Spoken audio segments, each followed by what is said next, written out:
2,50,000 మంది నిరుద్యోగులు చదువుకున్న వాళ్ళు ఒక సేవాభావంతో సమాజ సేవ చేస్తున్న భావంతో మేము ఎవరి దగ్గర ఏదో గుమస్తాల కింద ఇంకో రకంగా చేయట్లేదు గర్వంగా తలెత్తుకు తిరిగేలాగా ఒక బాధ్యతతో చేస్తున్నామని చెప్పుకునే వ్యవస్థ వాలంటీర్ వ్యవస్థ. ఇవాళ ఈ వాలంటీర్ వ్యవస్థ ద్వారా రాష్ట్రంలో ప్రభుత్వం ప్రవేశపెట్టిన అన్ని సంక్షేమ పథకాలు ఎక్కడ ఒక్క రూపాయి అవినీతికి ఆస్కారం లేకుండా మరి ఇవాళ ప్రజలకి అందుతున్నాయంటే ప్రతి కుటుంబం వాలంటీర్స్ పట్ల చాలా అభిమానంతో ఒక కుటుంబ సభ్యుడిగా ఒక కుటుంబ సభ్యురాలిగా వాళ్ళు ఓన్ చేసుకుని మమేకం అవుతూ ఉన్నారు. ఇది తట్టుకోలేని పచ్చ బ్యాచ్ పవన్ కళ్యాణ్ ఇగో ఈడెవడో బొద్దల సుధీర్ అంటే వాళ్ళ నాన్న ఫారెస్ట్ మినిస్టర్గా చేసినప్పుడు మరి వాళ్ళకి అందుబాటులో ఉన్న ఈ ఎర్రచందనాన్ని విచ్చలవిడిగా అమ్మేసుకుని కోట్లు మరి ఏమైనా దోచేసిన ఆ డబ్బులు అహంకారంతో లేకపోతే ఆ లోకేష్కి అన్న దీంట్లో వాటా ఇచ్చి ఆ లోకేష్ పుణ్యాన్ని నాకు టికెట్ వచ్చిందని వాళ్ళకి ఏదో కృతజ్ఞతలు చెప్పుకునే పరిస్థితికి వెళ్తున్నాడంటే వీళ్ళ అజ్ఞానం కాదు, ఇది అహంకారం.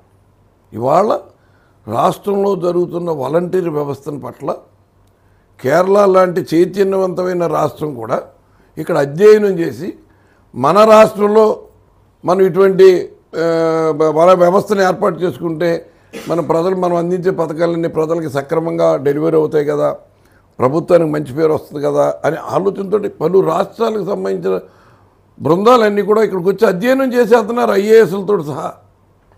మరి అటువంటి వ్యవస్థని వీళ్ళు ఏదో పాకిస్తాన్ టెర్రరిస్టులు లేకపోతే ఇంకా ఆఫ్ఘనిస్తాన్ టెర్రరిస్టులు లేక ఒక స్లీపర్ సెల్స్ అని పోలుస్తున్నారంటే ఏదో అక్కడ పవన్ కళ్యాణ్ ఆ రోజున వీళ్ళందరూ కూడా ఉమెన్ ట్రాఫికింగ్ పనిచేస్తున్నారు, వీళ్ళందరూ అమ్మాయిల్ని సరఫరా చేసే ముఠాలకి అమ్మేస్తున్నారు, దానికి ఇన్ఫర్మేషన్ ఇస్తున్నారని ఇంత దరిద్రమైన నీచమైన ఆలోచనలు ఇటువంటి నీచులకి రావటం అన్నది మన రాష్ట్ర ప్రజలు ఇటువంటి దుర్మార్గుల పట్ల ఇటువంటి నీచుల పట్ల చాలా అప్రమత్తంగా ఉండవలసిన అవసరం ఉందని ఈ సందర్భంగా నేను రాష్ట్ర ప్రజలకు విజ్ఞప్తి చేస్తున్నాను.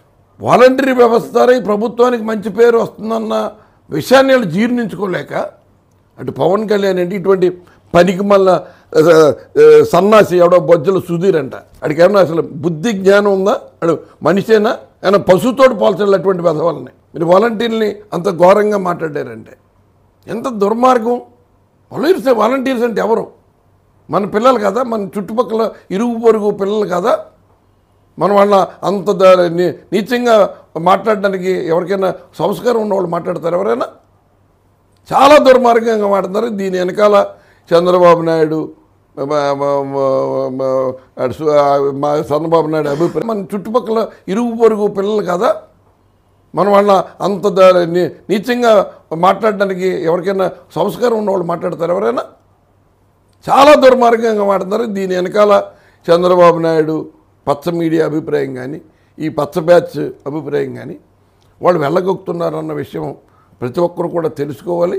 వీళ్ళు ఇటువంటి ఈ పచ్చ పైత్యాన్ని మరి సమూలంగా నిర్మూలించేలాగా రేపు రాబోయే ఎన్నికల్లో తగిన గుణపాఠం చెప్పాలని కూడా రాష్ట్ర ప్రజలకు విజ్ఞప్తి చేస్తున్నాను. కాళహస్తి నియోజకవర్గ ఎమ్మెల్యే అభ్యర్థి గారికి చెప్తున్నాం, మేము వాలంటీర్స్ని టెర్రరిస్టులతో పోల్చడం ఆయనకు ఎంతమాత్రం సబబు కాదు. ఎందుకంటే వాలంటీర్ వ్యవస్థ అనేది ఈ దేశంలో ఎక్కడా లేని విధంగా జగన్మోహన్ రెడ్డి గారు ప్రతి సంక్షేమ పథకాన్ని ఇంటి దగ్గరికే చేర్చే విధంగా వృద్ధులు ఉంటారు, వాళ్ళకి పెన్షన్లు, వికలాంగులు ఉంటారు, వాళ్ళకి పెన్షన్లు, చదువుకోని వాళ్ళు ఉంటారు, ఎలిజిబిలిటీ ఉంటుంది సంక్షేమ పథకాలు వాళ్ళకి తెలియదు, ఈ ఎలిజిబిలిటీ ఈ పథకం మీకు వస్తుంది అని చెప్పే విధంగా ఆ ఇంటి కుటుంబ సభ్యుల్లో బిడ్డలైతే ఏ విధంగా చేస్తారో ఆ విధంగా సేవ చేస్తున్నారు.